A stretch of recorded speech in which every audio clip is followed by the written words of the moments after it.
Il était flic, il faisait du bon travail. lu coow li bëri bëri yow yaay kii ko waral Léegi TV lu bees tàkk ci télé bu mag seen ay journal nekk ay xibaar yu wërtu télé bu mangoog jamono lool ba noppi xale yu sopp ay journaliste ak ay techniciens yu xaarañ teg si mën lool seen liggéey équipe jeune bu dynamique responsable taxaw tem ngir jaamu seen soxla. asalaamaaleykum chers internautes yu Léegi TV am nañu mbégte ak kontaan saa su nekk di ànd ak yéen tey jii ñu ngi fii ci Kaffrine ci li nga xam ne moo di Teranga Skill di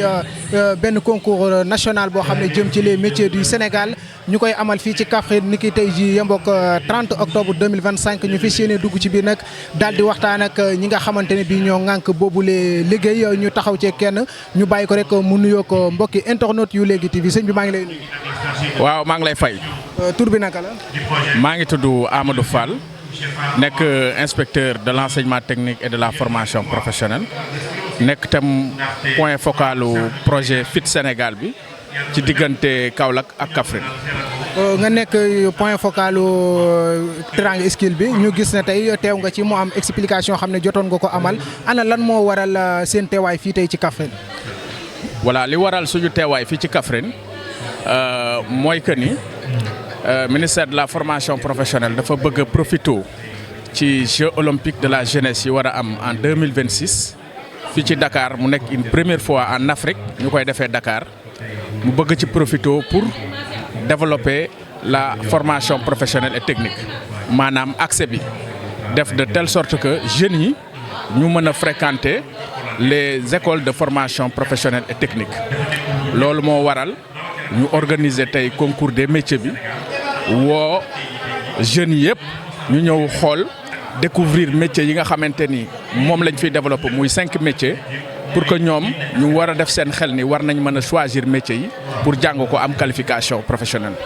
mu mel ni seetu nañu fii ñi nga xam ne ñoo yëngu ci wàllu restaurant waaye itam ñi nga xam ne ñoo yëngu ci menuisier bois menuisier métallique et les tailleurs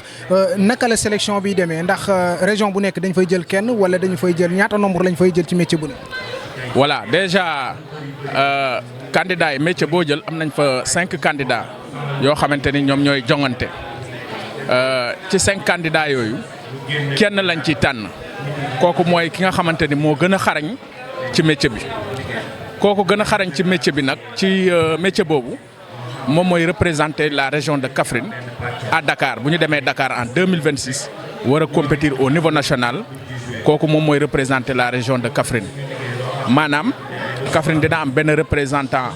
ci wàllum cuisine am benn représentant ci wàllu couture am benn représentant électricité benn en menuiserie bois benn en menuiserie métallique muy 5 candidats yoo xamante ni war nañ jógee Kaffrine dem compétir à Dakar en 2026. 5 yooyu nga xam ne jël ngeen ko maanaam sélection bi naka la demee woon ndax da ngeen a dugg xool ñi nga xam ne xarañ nañ ci wala da ngeen a woote woon mu nekk posé à candidature wala. voilà donc niñ ko defee dañoo lancé woon appel à candidature boo xamante ni dañ ko def ci internet bi wax ko ci rajo yi jàllale communication bi ni bépp jeune boo xamante ni Kaffrine nga nekk di yëngu ci wàllu métier nga am entre 15 ba 29 ans mën nga ñëw andi sa dossier boo andee dossier ñu dajale dossier yëpp mu nekkoon dossier yu bari ñu def benn comité boo xamante ni comité de sélection la woon comité bi bu mu saytoo mu tànn ci dossier yu gën a baax ba ñu tànnee dossier yu gën a baax yamuñu foofu dañoo leen woo entretien maanaam ñu jàpp ni seen dossier moo gën a baax dañ leen a woo en entretien bu ñu ñëwee ci entretien bi ay inspecteurs ñu ngi fa woon ay psychologue conseiller ñu ngi fa woon ay professionnels ci métier bi ñu ngi fa woon ak ay jàngalekat ñu tiim leen waxtaan ak xale yi bi ñu waxtaanee ak ñoom ba pare par rapport ak critères yi ñu tegoon ñu jàpp ni 5 yi ñooy 5 yi nga xamante ni mën nañu bokk ci concours des métiers bi donc processus bi noonu la demee woon. lan mooy ëllëgu ñi nga xam ne sélectionné nañ leen fii ci Kaffrine waaye lan mooy ëllëgu ñi nga xam ne aussi dem nañu ba amuñu chance ñu sélectionné leen. très bien bu dee ñi nga xamante ni jël nañ leen ñooñu seen ëllëg dafay continuer maanaam dañuy continuer ci processus bi maanaam coach yi nga xamante ni ñoo leen doon encadré dañuy continuer encadrement bi pas encadrement bi dafay gën a rapproché parce que coach bu ci nekk benn candidat ngay encadré te encadrement bi day nekk encadrement psychosocial ba pare nekk encadrement technique maanaam ci métier bi dañ leen ciy gën a tàggat ba pare dañuy dem Dakar compétir bu ñu demee Dakar compétir bu fekkee ni gagné nañ parce que boobaa 14 régions yëpp ñoo fay daje bu fekkee ni gagné nañu dañuy am yeneen porte day tijjeekuwaat maanaam Teranga Skills national xam nga Teranga Skills régional la ñu nekk dañuy dem national bu ñu gagné national dina am Teranga Skills Afrique ak Teranga Skills international mooy World Skills donc yooyu yëpp buntu yooyu yëpp day tijjeeku ñoom dinañ am possibilité pour dem ci bokk ci concours yooyu natt seen bopp ñi nga xamante ni nag maintenant jëluñu leen concours moo demee noonu dañuy tànn le meilleur mais ñooñu danañ leen accompagner maanaam gis nga ONG yi fi nekk ONG yu bari ñi ngi fi ak ay entreprise tam ñi ngi fi ministère aussi ñi ngi fi ñooñu noonu dañ leen fexe nu ñu leen accompagner ci wàllum matériel nañ fexe nu ñu leen accompagner aussi ci wàllum insertion maanaam bu ñu leen mën a boole ak ay entreprises yoo xamante ni dinañ leen mën a jël ne serait-ce que benn stage boo xamante ni dañu wane seen bopp pour que ñu mën a am foofu emploi doxal seen carrière. doxal seen carrière mu mel ni que métier mi tey ku fi ñëw ku nekk boo xoolee da nga xam ne lii tey lu am solo la ana ban message rek ngay lancé ñi nga xamante ne bii peut-être ñu ngi yëngu ci wàllum dawalum Jakarta wala ñi nga xam ne tey ñu ngi toog échoué nañ ci seen wàllum étude jàpp ne seen àdduna moom fii la yem ana ban conseil rek nga leen di lancé ñoom. conseil bi ma leen di jox mooy que ni formation professionnelle léegi état bi daf ko def priorité bu ngeen xoolee document stratégique bi ñuy wax Sénégal vision 2050 daf ci am benn axe boo xamante ni mooy axe 3 bi axe 3 bi mooy capital humain de qualité te bu ñuy wax capital humain de qualité mooy formation professionnelle boo xamante ni dafa am qualité maanaam dañoo war a tàggat jeunes yi ginnaaw état bi daf koo def priorité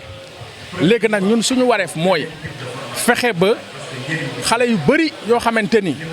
jàpp nañ ni war nañoo mën a def formation professionnelle ñu fexe leen a xëcc ñu ñëw choisir métier bi nga xamante ni bëgg nañ fa def carrière ñu def formation ndax bu ñu defee formation bu baax rek maanaam entreprise yi dañuy am ressources humaines de qualité te entreprise yi bu ñu amee ressources humaines de qualité production bi dafay gën a yokk gis nga ñuy wax souveraineté alimentaire te loolu pour ñu mën koo am il faut ñu am ay ouvriers yu qualifiés ak ay techniciens yu qualifiés yoo xamante ni dinañ ko mën a porter au niveau des entreprises ba Sénégal àgg foofu moo tax fi mu nekk nii suñu objectif mooy massifier la formation professionnelle de telle sorte que ñu bëri ñoo xamante ni ñi ngi woon ci circuit bi dañ leen xëcc ñu ñëw def ci formation professionnelle. lan mooy doon sa mot de la fin. sama mot de la fin mooy jaajëfal waa Kaffrine man maa ngi jógee Kaolack depuis 3 jours maa ngi fi mais li ma fi gis véritablement daf maa doy parce que gis naa mobilisation ba fi am gis naa jeunes yi gis naa ambassadeurs yi pendant 3 jours da ngay sentir ni ku ci nekk mbir mi daf koo def yëfu boppam moo waral tey ñu agsi fii ñu agsi du ngeen gisee organisation bi dafa jaar yoon gan yi sax ñoom xam nañ ni fii liñ fi def maanaam ñoom bu ñu demee dañ koy dupliquer waat feneen ndax Kaffrine moom moo njëkk a organiser te loolu lu ko waral mooy mobilisation bi am ku ne def ko sa mbir au final mu nekk véritablement une réussite boo xamante ni ndam lay nekk ci Kaffrine tey Kaffrine mën nañu mooy capitale de la formation professionnelle ci Sénégal donc may remercier ñëpp di jaajëfal ñëpp di leen souhaiter aussi ñi nga xamante ni ñoom ñoo nekk candidat yi Kaffrine di leen souhaiter bonne chance bu ñu demee Dakar ñu raw gàddu gi andi ko Kaffrine. ok merci beaucoup. jërëjëf. ab ville buy progressé la Kaffrine liñ ci bëgg d'ici 2025 d'ici 2030 2035 mu doon une grande ville ëllëg boo xam ne Sénégal yëpp fiy daje kon war na nekk ville boo xam ne amul benn métier nit di fi jaar di laajte ndax loolu am na fi ñu naan ko demal ba Kaolack wala demal ba Tambacounda tout dañ ko war a defee fii ci Kaffrine ak ay doomu Kaffrine muy domaine bâtiment nekk ci domaine construction nekk ci domaine électricité nekk ci domaine restauration muy loolu loo xam ne danañ ko bëgg danañ ko rafetlu moo tax tey ñu ngi rafetlu baax a baax a baax dëkk yëpp luñ toll Sénégal ñu choisir Kaffrine gii parce que ils ont compris que nous avons une ville qui marche ils ont compris que nous avons une ville qui doit progresser moo tax ma yaakaar ne ensemble nous allons faire un pas un autre pas et compte gagner pour chaque pas et malheur à celui dont le pied planche et à tous les niveaux kon ñu ñaan xale yi ñu gën a xool ci lii nii ab vitrine la tey ab miroir la pour tous ces jeunes des quartiers pour tous ces jeunes de la commune ñu xool ne ndeke ne yoon bi ubbeeku na am na centre yu fi nekk di def restauration am na ñu fi nekk ci métier yi mon ami Seck est là BIT ñëpp xam nañ njëriñam am na froid am na mécanique lépp a nga fa kon bàyyi leen naan bàyyi naa jàng aw ma lu ma def aw ma fu ma jëm déedéet am nga loo def am nga foo jëm nit day am métier bu bëggee moom parce que la dignité humaine est avant tout mooy nga am loo téye moo tax fee ma gis publicité mu ne sa métier mooy sa ndam mooy ndamu réew mi mooy ndamu Sénégal mooy ndamu képp koo xam dafa bëgg a progresser am ndam sa njaboot am ndam sa koñ am ndam sa quartier kon maa ngi gërëm les organisateurs de cette activité là di leen ñaanal yàlla ñu gën a yaatal mbir mi di leen ñaanal yàlla mbir mi gën a avancé war fépp Sénégal ba doon ci am jeune buy taxawaalu doon ci am jeune bu am beneen idée boo xam ne lu dul progrès Sénégal luy avancé le Sénégal luy jëmee Sénégal kanam ñu ngi leen di gërëm di leen sant wasalaam. La volonté d'intégrer l'éducation à la sécurité routière dans les écoles de l'élémentaire et de la petite enfance. Et la proposition sous le magistère de Seynabou Gueye, alors gouverneur, dans la grande salle du centre culturel régional, vous disiez ceci. mënuñoo jàngale xel bu dal te xale bu génn këram sunu xel mu ngi tiit ba muy egsi ci kër gi ak buy ñibbi kon jàngale moom mënul dal. Il faut une solution rapidement pour le corridor Dakar-Bamako, traversé par Fatick. Et cette phrase, véritablement, a résonné fort et continue de résonner. Merci beaucoup, M. Niang. Si je vous retrouve ici à Fatick, à Kaffrine, et je retrouve également Serigne Babacar Kane comme gouverneur, qui, Kaolack, connaissant bien Kaolack, une ville inondable en période hivernale comme en période contre-hivernale, Serigne Babacar, n'hésitez pas, beaucoup de joté, mu sol blouson dëgg ci mbedd yi nga xam ne dafay bloqué pour ndox mi jàll mu jël loxo moom sëñ Babacar alors préfet di wàqi pour ndox bi dem on l'a beaucoup surpris ci mbedd mi ba moom il a animé une émulation chez les jeunes qui étaient autour de ces flaques d'eau dinaa ataaya fàtte koo dindi moom ñu di ko dindi alors préfet et vraiment c'est des beaux souvenirs que nous avons de Serigne Babacar tout comme de vous que Allah continue à vous garder inchallah rabbi et vous inspirer jërëjëf inspecteur. Alors monsieur Ndiaye avec votre supervision nous allons passer la parole à celui véritablement qui vient véritablement aujourd'hui que ce grand département, c'est important, et ce grand département qui participe au rayonnement socio-économique du Sénégal, à savoir le ministère de la formation professionnelle, de l'emploi. Aujourd'hui, devenu ministère de l'emploi, de la formation professionnelle et technique, porté par un homme véritablement qui a un travail extraordinaire, je me nomme Amadou Moustapha Ndiek Sarré, mais porteur de la vision Sénégal 2050,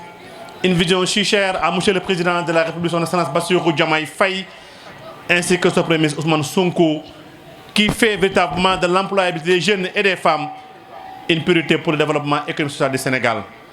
Et dans ce grand ministère, on a vu véritablement que le département de la formation professionnelle et technique est érigé en direction générale. Une autre particularité. Et cela témoigne également que ces autorités s'engagent véritablement à lutter contre le chômage des jeunes. Et M. Kane est venu représenter le directeur général. Nous vous invitons respectueusement, M. Kane, à venir prendre la parole. Nous parlons de... Merci, Monsieur le maître de la cérémonie. Monsieur le préfet, Monsieur le maire de la commune de Kaffrine, Monsieur l'inspecteur d'académie de Kaffrine, Mesdames et Messieurs les directeurs des établissements de formation professionnelle et technique, Mesdames et Messieurs les chefs de services régionaux, chers membres du jury, chers candidats, chers partenaires, distingués invités, Mesdames, Messieurs, c'est avec un réel plaisir que je prends la parole au nom du ministre de l'Emploi et de la Formation professionnelle et technique, M. Amadou Moustapha Ndiek Sarré, à l'occasion de cette cérémonie de clôture de la finale régionale Teranga Skills de la région de Kaffrine. Cette compétition s'inscrit dans la dynamique impulsée par le ministère de l'Emploi et de la Formation professionnelle et technique à travers la Direction générale de la formation professionnelle et technique pour valoriser les talents, promouvoir les métiers et renforcer la culture de l'excellence au sein de nos établissements de formation professionnelle et technique. Teranga Skills constitue aujourd'hui un cadre d'émulation, d'apprentissage et de visibilité pour la jeunesse sénégalaise. C'est une vitrine du savoir-faire, du professionnalisme et de l'engagement de nos jeunes formés dans les différents établissements de formation professionnelle du pays. Au nom du ministre, M. Amadou Moustapha Ndiek Sarré, je tiens à féliciter chaleureusement tous les candidats qui ont pris part à cette finale régionale pour leur courage, leur rigueur et leur passion. Vous êtes la preuve que la formation professionnelle est un levier puissant pour l'emploi et le développement local. Nos félicitations s'adressent également aux formateurs, encadreurs et chefs d'établissement pour leur accompagnement constant, ainsi qu'à l'équipe de l'inspection d'académie pour l'organisation réussie de cet événement. Permettez-moi aussi d'exprimer la reconnaissance du ministère de l'Emploi et de la Formation professionnelle et technique à l'endroit de tous les partenaires institutionnels et privés,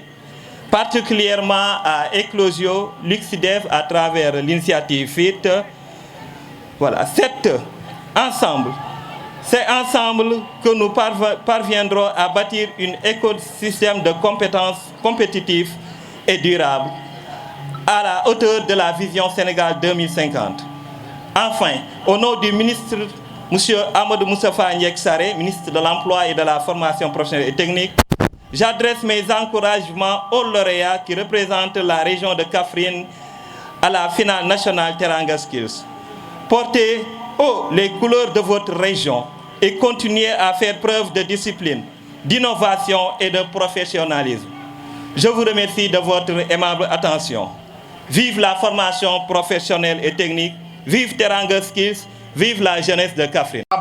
Mais également plein d'enseignements, mais également une prise de parole qui a démontré l'ambition des plus hautes autorités pour servir le secteur de l'enseignement professionnel et technique. Merci beaucoup et au nom du comité d'organisation, soyez vivement remerciés et transmettez nos vives salutations à monsieur le directeur général de la formation professionnelle et technique. Alors à la suite de monsieur Kane, nous allons, monsieur Ndiaye, avec vous, donner la parole à quelqu'un qui a très tôt compris la mission sacerdotale portée à sa personne. Quelqu'un qui a compris que la réussite ne peut passer que tant que boole woo doole yi, tant que boole woo xalaat yi, tant que boole woo effort yi. Quelqu'un qui a compris que l'inclusion et la participation mooy nekk clé de voûte de toute réussite.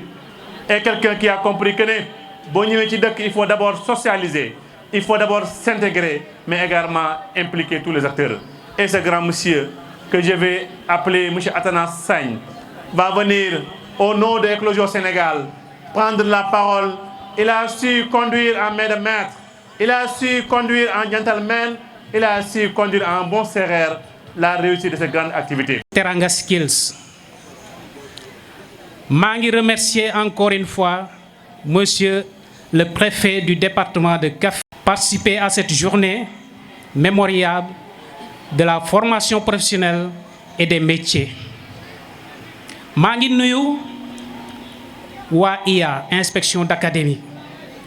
Waa inspection d'académie sincèrement ñun amuñu seen fay parce que ñoom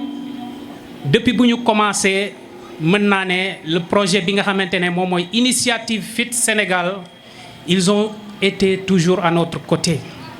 parce que ñoom dañoo comprendre li nga xamante ne moom mooy seen sacerdoce dans le domaine de la formation professionnelle et technique, mais également dans le domaine de la vulgarisation des métiers dans la région de Kaffrine. maa ngi nuyu tamit ñi nga xamante ni ñoom ñooy les services techniques parce que gis ngeen ni li nga xamante ni moom mooy Teranga Skills compétition bii nii mënuñu ko def sans pour autant l'implication active des services techniques. Gis ngeen guddi bi nga xamante ne moom la ñu dund dem concert bi neexoon na trop soo leen gisee mu neex nag dafa am ñu nekkoon ci ginnaaw mu nekk le service régional de la jeunesse ak ki nga xamante ne moom mooy le directeur du centre culturel de Kaffrine ñoom ñoo nekkoon au devant ñu am tamit une jeunesse très engagée jeunesse boobu ñan la ñoom ñooy les volontaires bëgg naa ngeen tàccul leen. Les volontaires ils ont été toujours avec nous depuis bu ñu commencé di waajal bés bii nii ba tey jàpp nañ ci boor bu nekk sincèrement ñu ngi leen di remercier bu baax a baax di remercier tamit aussi ñi nga xam ne ñoom ñooy les membres du comité d'organisation du Teranga Skills te membre du comité d'organisation du Teranga Skills boobu dafa am ñi leen di jiital mu nekk d'abord la commission scientifique qui est pilotée par l'inspection d'académie. L'inspecteur, ñu ngi lay remercier bu baax a baax ci sa disponibilité ci sa engagement waaye tamit le fait que nga jël kenn ci sa équipe nga mettre ko à notre disposition en la personne de l'inspecteur Cissé ñu ngi leen di remercier bu baax a baax. ñi ñëw tamit ci commission bi nga xamante ne moom mooy yor lépp li nga xam ne moom mooy organisation ak tamit communication dans le cadre du Teranga Skills. Commission boobu mu am un jeune qui est très engagé mu jiite ko mu nekk Omar Ndaw Omar Ndaw ñu ngi lay remercier bu baax a baax di la ñaanal tamit vraiment yow yaa xam li nga bëgg ci àdduna yàlla la ko yàlla defal. Tu es un jeune entrepreneur musicien yàlla def sa entreprise bi mu law bu faw. beneen commission bi nga xam ne moo ci teg mooy la commission bi nga xam ne moom mooy yor partenariat tout ce qui est recherche de partenaires et de fonds mu am ñaari coordonnateurs mooy la chambre de commerce et la chambre de métier. beneen commission bi mu nekkoon commission bi nga xam ne moom mooy yor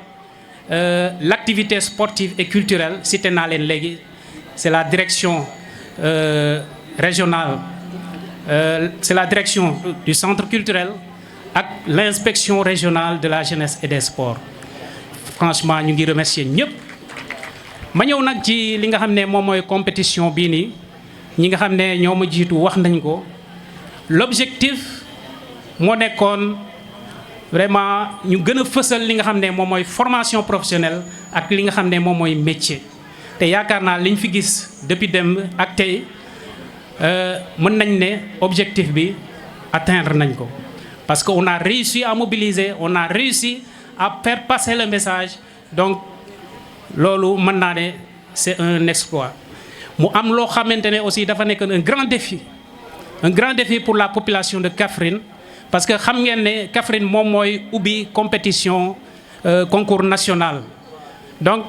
gis ngeen ni yeneen partenaires yi sama yeneen naatangoo yi le GRET ENDA waa Luxudev ñoom ñi ngi fi le partenariat ñi ngi fi donc ñooñu yëpp aussi dañoo ñëw pour jàng ci expérience su Kaffrine mais tamit ñëw pour jàppale ñu ci li nga xam ne moom mooy la compétition Teranga Skills. donc mën naa ne gàcce ngalaama waa Kaffrine seen liggéey rafet na. ma ñëw aussi ci li nga xam ne moom mooy la compétition finalité bi ci candidat yi mën naa ne nekkul li nga xamante ne moom lañ fi nar a joxe c'est pas ça objectif bi mooy nga participer wone sa talent wone li nga man fii nii ci compétition bi waaye tamit aussi ba xamal leen que ni les lauréats de chaque métier au-delà de cette compétition ñoom dinañ dem entre avril et mai représenter la région de Kaffrine à la compétition nationale. donc loolu tamit aussi dafa nekk loo xam ne dafa am solo beneen aspect Sénégal tamit mu ngi tendre vers une participation vers le niveau international loolu nañ ñaan yàlla ñu dem ba ñu am un représentant de la région de Kaffrine koo xam ne dafay dem représenter Kaffrine au niveau international. donc maa ngi nuyu ñëpp di sant ñëpp di gërëm ñëpp vraiment amuñu seen fay te tamit aussi lauréats yi yéen tamit aussi ñu ngi leen di ñaanal participants yi yëpp ñaanal ñi nga xam ne ñoom ñooy aussi les membres des jurys ak les maîtres les chefs d'atelier ñi nga xam ne tamit aussi jàpp nañ ci liggéey bi ñu ngi leen di remercier bu baax a baax donc wasalaam merci. pour vos prières et pour en tout cas tous les mots à l'endroit de ma personne, à travers ma personne, à tous les enseignants, à toute l'académie. Monsieur le préfet du département de Kaffrine, monsieur le représentant du ministre de l'Éducation, du ministre de la Formation professionnelle, monsieur le maire de la commune, monsieur le responsable de Eclosio. Eclosio qui a encouragé, qui a accompagné et qui a été au centre de la réalisation de l'activité que nous vivons. Mesdames, Messieurs les chefs de service, Mesdames, Messieurs les inspecteurs, Mesdames, Messieurs les présidents et membres de jury, Mesdames, Messieurs les membres des chambres consulaires, chers récipiendaires, mais également, je voudrais en tout cas remercier particulièrement tous ceux qui sont intervenus pour que cette manifestation-là soit une réussite. Mbokk yi tey ñu ngi fi daje Kaffrine di wax ci lan di wax ci métier di wax ci formation mu nekk aussi défi bu am solo parce que dañu jëm ci JOJ 2026 ñu ne Teranga Skill mooy concours national des métiers académie bu nekk dinañ fa ñëw saytu la xool say xale xool sa métier xool say centre de formation xool lan la ñu mën ak lan la ñu mënul xool lañ la ñuy def ak lan la ñuy wane Sénégal ñu am nag chance ñun Kaffrine démarrer fi ñun ñooy cobaye yi on peut dire ñun ñooy pilote yi si ñun la ñeneen ñi di jàngee waaye gëm naa ni te yaakaar naa ni te gis naa ni lii nga xam ni suñu artisans yi suñu élèves yi wane nañ ko seen formateurs yi encadré leen seen directeur de centre yi encadré leen seen inspecteurs yi encadré leen lu am solo la te luy wane yoon wi aussi que ni li wér te wóor mooy métier moo wër moo wóor boo amul métier duma ni amoo dara de waaye mënagoo commencer métier mooy xaalis ci poos métier mooy xaalis ci poos boo amee métier si ngay dem à la recherche du gain si ngay dem wuti loo def sa poche parce que bala ñu lay engagé bala ñu lay wóolu ba di la sant il faut que ñu xam yow lan nga mën foo jànge lan mooy sa qualification état bi dafa ñu sas au niveau de l'éducation pour que 30% des enfants soient orientés dans les centres de formation professionnelle parce que comprendre nañ ni boo amul métier doo mën a am qualification parce que métier mooy qualifié bala nga naam olof dafa ni bala nga naan naam ne fa bala ngaa mën a liggéey bala ngaa mën a amal njëriñ sa bopp amal njëriñ sa askan amal njëriñ sa réew da ngay am loo mën li ngay mën nag da nga koy jàng fi nga koy jàngee école ba day commencer rek waaye ko koy defar ki koy mottali ki koy matal mooy centre de formation professionnelle léegi je crois que Kaffrine comprendre nañu loolu les jeunes comprendre nañu loolu mais surtout les parents ñoo ko war a gën a comprendre gunge ci xale yi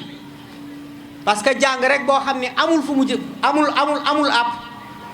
loolu maintenant jóge na fi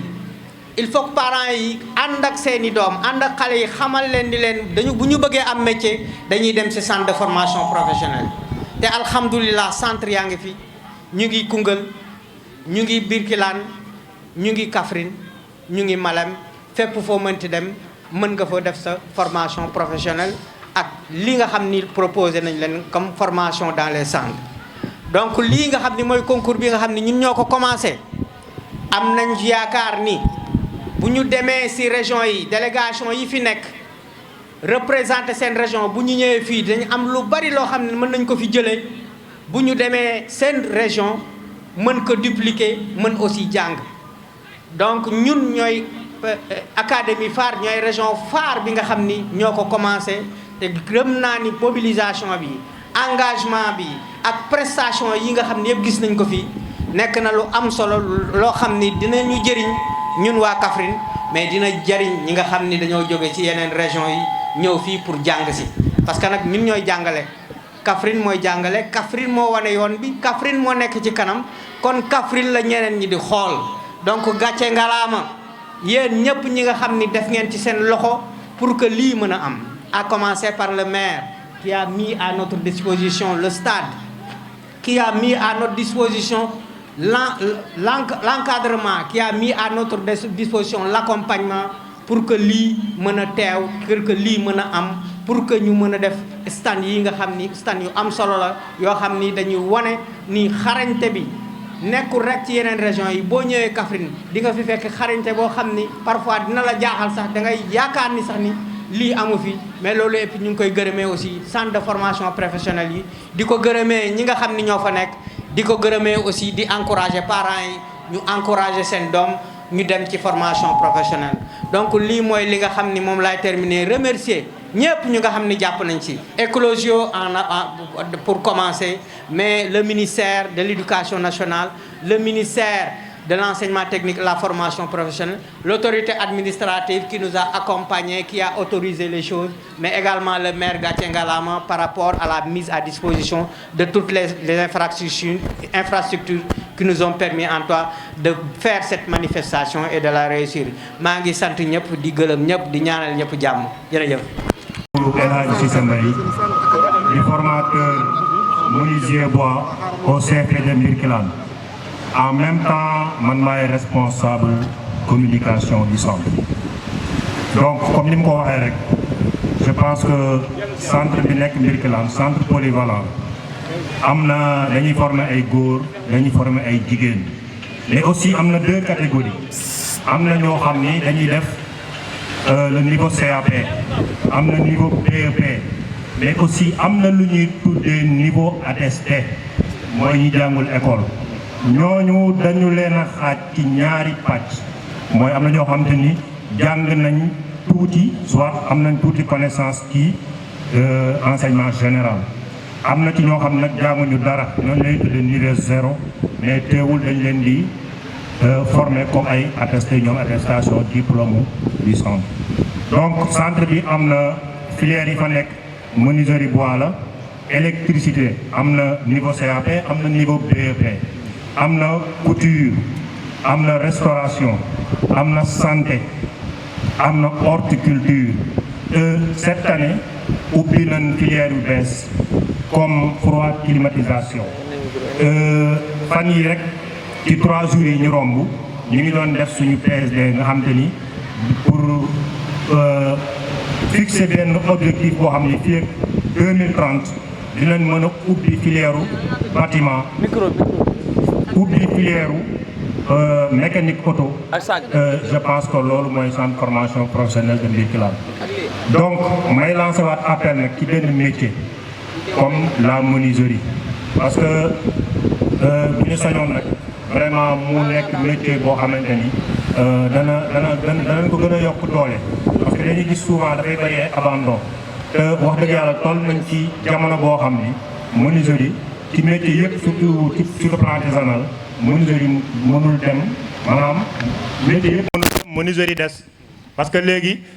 comme dañuy lutter léegi di jël àll bi di ko dagg je pense que am na yeneen matières yoo xam ni mu ngi génn comme lu mel ni matière mélamine bi ñu ngi ciy former tamit aussi les jeunes ak aussi yi nga xam ne ay maîtres artisans la. monsieur Mbaye balaa ma lay bàyyi tamit da nga ma wax santé bi nu may def ba dugg fa su ma fa bëggee dugg ak su ma fa duggee tamit li nga wax lépp am na fa ndax c'est ouvert à tout le monde amul catégorie sociale amul dara. merci beaucoup maanaam pour nga dugg fa da ngay def test d'entrée moom moo lay permettre nga mën a def le diplôme CAP le niveau CAP ensuite le niveau BEP bu fekkente ni nag da nga fa ñëw comme attesté donc foofu bu ñu la testé à partir test bi yooyu résultat bi ñuy am ci la ñuy xam apprenant bi dañ ko mën a orienter mu def CAP wala dinañ ko mën a orienter mu def le niveau attesté waaw je pense que loolu moom mooy kii yi nga xamante ni moo lay permettre pour nga mën a dem ci centre formation bi. aussi tamit am na benn cellule d'appui à l'insertion bu ñu mettre en place au niveau du centre maanaam moom moo lay permettre nga def formation alternée maanaam di def stage dans les entreprises et puis soo paree ñu daag lay jéem a insérer ci yeneen. je pense que on a des sorties yoo xamante ni ñii ñu ngi Senelec di liggéey comme employé nekk biir Senelec fii à Kaffrine donc am na aussi tamit stagiaires yi nga xamante ni ñu ngi leen di yóbbu ba King Fahd Palace pour ñu fay tenter seen chance aussi di def ay stage. Merci beaucoup, M. El Hadj Cissé Mbaye, ci éclaircissement du maire de la commune de Kaffrine, Monsieur le représentant du ministre de l'Emploi et de la Formation professionnelle, Monsieur l'inspecteur d'académie, Monsieur le président de la Chambre, Monsieur le président des chambres consulaires, Monsieur le directeur du BIT, Monsieur le directeur du centre régional, Monsieur le président du conseil régional de la jeunesse, Monsieur le représentant de l'UXDEV, Monsieur le représentant de Éclosion, Mesdames et Messieurs les membres du jury, Mesdames et Messieurs les membres du comité régional d'organisation, Messieurs les chefs d'atelier, Mesdames et Messieurs les coachs, Mesdames et Messieurs les candidats.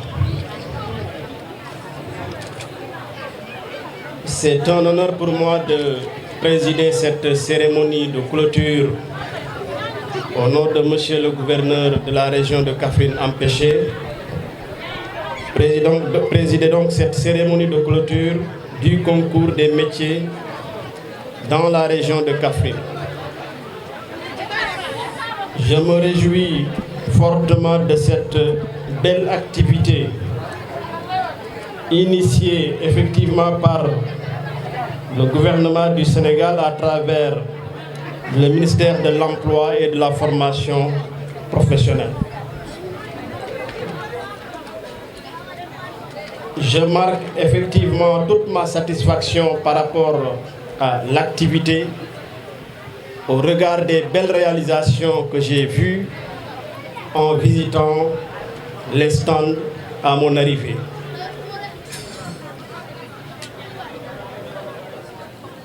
À travers ces réalisations, je dis que au-delà du contexte de l'organisation des Jeux olympiques de la jeunesse Dakar 2026,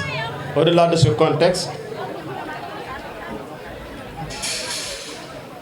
le concours effectivement a permis de révéler beaucoup de talents dans différents domaines, comme il est rappelé effectivement dans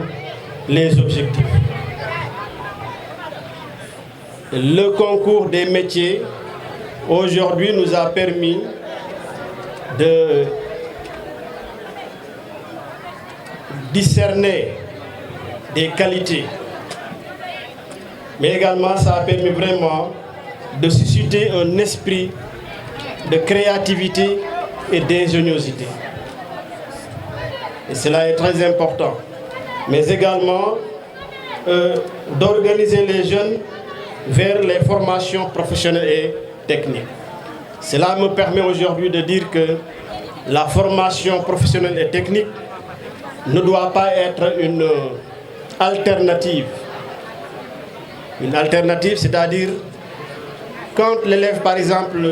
fait ses études jusqu'au collège d'enseignement ou bien jusqu'au lycée et qu'il ne parvient pas effectivement à poursuivre ses études supérieures, on lui demande tout simplement d'aller faire la formation professionnelle et technique. Ça, c'est une alternative. J'invite à faire de la formation professionnelle une option. C'est ça qui est demandé. Puisque c'est important. Aujourd'hui, dans l'environnement immédiat, il y a beaucoup de choses qui nous permettent aujourd'hui de dire que la formation professionnelle elle est plus qu'importante. Tout à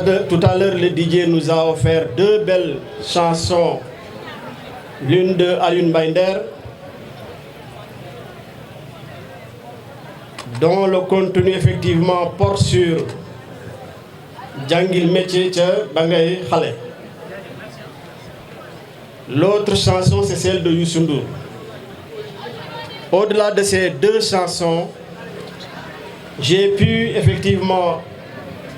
constater dans les stands, sur les t-shirts, des slogans Teranga, par exemple Teranga Skills. Teranga mooy sa teranga, c'est-à-dire li lay permettre vraiment nga vivre dignement. Teranga. Mais teranga boobu ci lan lañ koy am à travers skills. Skills, je pense bien c'est anglais. Skills, habileté, technicité. Ça veut dire que pour nga am teranga, il faut que vraiment nga am formation professionnelle bu dëgër muy benn. Bi ci topp mooy sa métier mooy sa job mooy sa ndam. Ça veut dire donc qu'il y a une relation étroite entre ndam. Ça nous fait revenir à la teranga. Li nga mën a am. Relation étroite entre ndam ak métier. Pour dire donc que ni jàng métier dafa am solo. Rawatina nag ñu nekk ci dëkk boo xam ne wala réew boo xam ne y a beaucoup de jeunes qui aujourd'hui sont à la recherche d'emploi. Mais emploi mënuloo ko am alors que ni vraiment tu n'as pas une bonne formation, une qualification. Ça va de pair. L'emploi et la formation. On ne peut pas les dissocier. Donc vraiment aujourd'hui pour magnifier ce concours des métiers qui aujourd'hui a relevé le niveau des métiers. Parce que bu ñu nee concours, chacun cherche l'excellence. Et en cherchant l'excellence, on cherche à relever le niveau des métiers qui sont pratiqués dans la région. Kon mu mel ni kon que nga gagné wala nga perte gagné nga région bi gagné na puisque c'est les métiers qui sont effectivement relevés.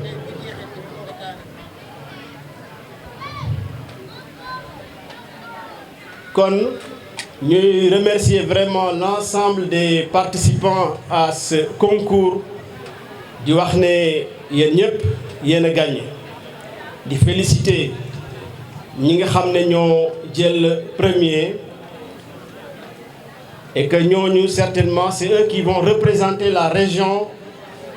au niveau national. Ñu di leen inviter à redoubler d'efforts ba nga xam ne une fois au niveau national ils vont vraiment montrer d'exemplarité pour qu'à l'issue Kaffrine voit ses fils sortir du lot en occupant vraiment de bonnes positions dans ces concours organisés au niveau national. Donc voilà donc mesdames et messieurs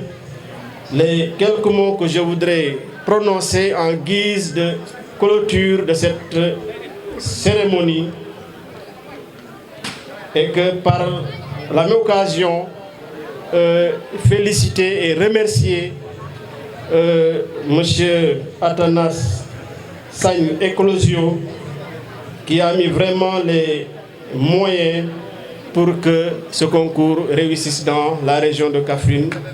Je vous remercie et vous donne rendez-vous prochainement. Merci beaucoup. Voilà. ay ndaw mag góor mbaa sax jigéen politicien homme wala femme d'affaires entrepreneur ou entrepreneuse wala sax ouvrier xibaar bi yow ay borom Léegi TV ubbil na leen ay buntu waaw lu ci mel ni Agora Grand Actu Grand Loum wala sax big leen ay rendez-vous yu mucc ayib masalla appel Léegi TV dama ne bëgg nga nit ñi ràññee la lool ci li ngay yëngu muy jaaykat bi wala sax ñu yor ay entreprise nga bëgg ñu jaayal la bienvenue dalal ak jàmm mën nga sekk waxtaan ak ay suñu journaliste li neexul dama ne da ngay daal di déggoog ñooñu sa lépp daal di dox suñu numéro commercial 77 502 27 27 yow jot nga ñu rek ñu daal di la teg ci axe Léegi TV mooy télé bu baax bi